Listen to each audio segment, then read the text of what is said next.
সিলেট ঐতিহ্যগতভাবে শান্তিপ্রিয় এবং বাংলাদেশের অন্যান্য জায়গার তুলনায় আলহামদুলিল্লাহ এখানে শান্তি শৃঙ্খলা ভালো।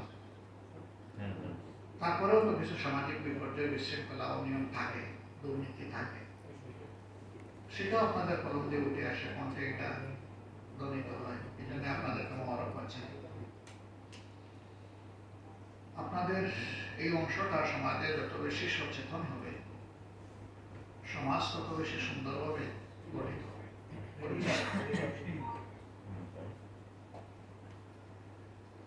আমরা ছোট্ট একটা দেশ, কিন্তু বিপুল সংখ্যক আল্লাহ তাআলা জনশক্তি আমাদেরকে দান করেছে।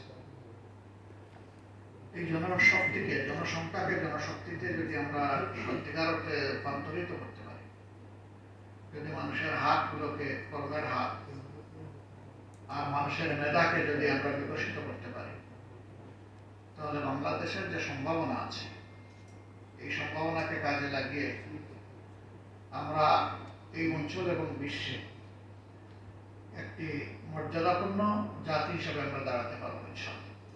এই বিশ্বাস আমাদের আছে। আমরা আরো আশাবাদী যে এখনকার তরুণ সমাজ যারা, তারা তাদের দায়িত্বের ব্যাপারে খুব বেশি সচেতন। তারা অধিকারের চাইতে দায়িত্বকে বড় মনে করে। তারা অধিকার নিয়ে অবশ্যই কথা বলে, লড়াই করে, কিন্তু এর চাইতেও দেশ এবং জাতির জন্য ভালো কিছু করার জন্য জীবন দিতেও তারা দ্বিধাবোধ করে। যার প্রমাণ 24-এর পরিবর্তন, যার প্রমাণ আজকের সাংবাদিক বন্ধুদের সাথে এখানে আমার বসা।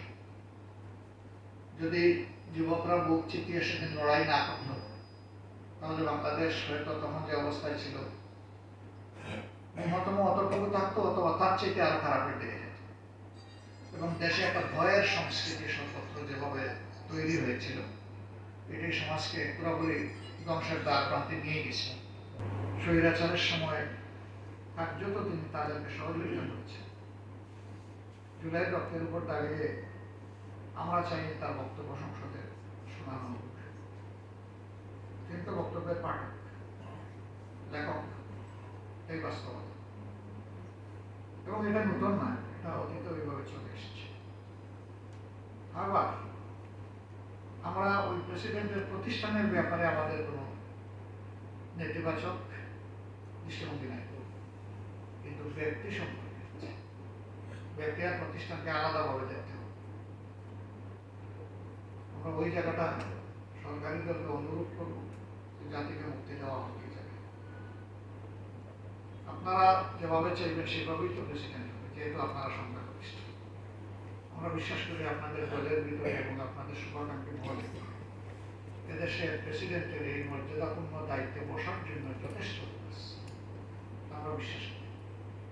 আমরা আশা করবো যে জাতির এই আকাঙ্ক্ষা তারা উপলব্ধি করে সেই রকম সাহায্য করছে। প্রেসিডেন্টের এই জায়গাটা যেহেতু শ্রদ্ধার এবং এই জন্য এক বিষয়ে এর বাইরে আর কিছু বলতে চাই। গণভোট 68% ভোট হয়, এর উপরেও ভোট দিয়েছেন গণভোটের পক্ষে হার। তার মানে তারা সংস্কার চান। আপনারা দেখেছেন যে 17 ফেব্রুয়ারি যখন আমরা শপথ নিই, আমরা কিন্তু দুটো শপথ নিয়েছি। আমাদেরকে দাওয়াতও সেইভাবে দেওয়া হয়েছে যে একই দিনে পাশাপাশি সময়ে দুটো শপথ অনুষ্ঠিত, একটা সংসদ সদস্য হিসেবে আর একটা গণভোটের রায় বাস্তবায়নের জন্য সংস্কার পরিষদের সদস্য হিসেবে আমরা নিয়েছি। বিরোধী দলের 77 জন ছিলাম, আমরা সবাই নিয়েছি, কিন্তু সরকারি দল তারা নেননি। স্বতন্ত্র যারা, তাদের ব্যাপারে আমরা কিছু বলতে চাই। তারা সংখ্যায় খুব বেশি না, মাত্র 8। ওইটা কোনো বড় ম্যাটার করে না সিদ্ধান্ত গ্রহণ ক্ষেত্রে। তারপরেও তাদের দায়িত্ব আছে, তাদের প্রতি আমাদের সম্মান আছে। এমনকি হাস্যস্কর ভাবে বলা হলো যে বাড়তি ভাড়া তো নেওয়াই হচ্ছে না, অনেকে আগের চেয়ে কম নিতেছে, নর্মাল ভাড়া, যাত্রী সাধারণের প্রতি সম্মান দেখি। তারা বলে দিতে পারতেন যে ভাড়া নিচ্ছি না, যাতে কি এত মনে করার কোন কারণ আছে? এই যে লক্ষ লক্ষ মানুষ বিভিন্ন বড় নগর শহর থেকে নারীর টানে গ্রামের দিকে ফিরলো, তারা সবাই তো এর সাক্ষী। আপনি কারে বলছেন এই কথা? এগুলোর মাধ্যমে কার্যত ওই যে বলেছিলাম, আমাদের কথায় কাজে মিল না থাকলে রাজনীতি এবং রাজনীতিবিদদের প্রতি মানুষের ঘৃণা, অসন্তোষ এবং ক্ষোভ তৈরি হয়। এটা হওয়া উচিত। আমরা সরকারের কাছে দাবি করবো এর পুঙ্খানুপুঙ্খ তদন্ত হওয়া উচিত। তদন্ত হয়ে উপর থেকে নিচ পর্যন্ত এই করাপ্ট চেইনে যারা আছে তাদের ব্যাপারে যেন পদক্ষেপ নেওয়া হয়। এবং শুধু এই ব্যাপারে না, সমাজের ট্রেজারি আমাদের মতো কোনো দলের না, এটা জনগণের অর্থ। সরকার তার ব্যবস্থাপনা ম্যানেজমেন্টের দায়িত্ব সরকার। কোন খাতে স্বচ্ছতার সাথে জনস্বার্থে এই তহবিল ব্যবহার হবে, এইটা সরকার দেখাশোনা। তহবিলের উৎস মাত্র তিনটা, খুব বেশি না। ট্যাক্স, যেটাকে আমরা রেভিনিউ বলি, বিভিন্ন জাতের যত ট্যাক্স জনগণ দেয়, বিক্ষোভ দেয়। আজকে শিশু সন্তান দেয়, তার জন্মের সাথে সাথে মা বাপ তার জন্য যা কিনে ওখানে বেড দিয়ে কিনতে হয়, ওটাও ট্যাক্স।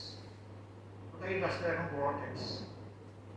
একজন বিক্ষোভ ভাই বোন যখন তারা কিছু কিনতে যায়, বারবার বলেছে, তারাও ট্যাক্স দেয়, তাদেরকে বেড দিয়ে কিনতে হয়, তাদেরকে কেউ বেড মুক্ত দেয় না।